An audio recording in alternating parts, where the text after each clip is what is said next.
আমরা তো এসেছি মহাকাল মন্দির না, পিছনটা কতখানি ঢাল, মানে স্ট্রেট ঢাল, মানে প্রথমে উঠতে একটু সিঁড়ি আছে, এর আগে এই নিচটা করে ম্যাল পড়ে, আর নিচে মহাকাল মার্কেটও আছে। এই হচ্ছে সেই মহাকাল মন্দিরের, এই হচ্ছে মন্দিরের ভিতরটা, মাঝখানে বিশাল বড় গাছ আছে, এখান দিয়ে আরেকটু উপরে,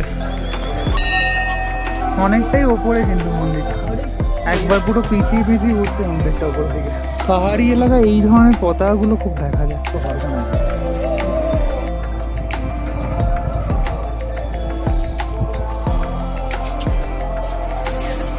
তার পাশে তোমার শিবের নানান ধরনের মন্দির ছোট ছোট করে বানানো আছে। এই হচ্ছে তোমার মন্দিরের পিছন দিকটা, আমরা ভিতরটা কিছুটা এরকম। মন্দিরটা তোমার একদম মেলের ধারে, আর একদম নিস্তব্ধ, একটা রাম ঠাকুরও আছে, আর এখানে পিছনে হনুমান আছে। মানে মহাকাল মন্দিরটা খুব শান্তশিষ্ট, আসতে পারো।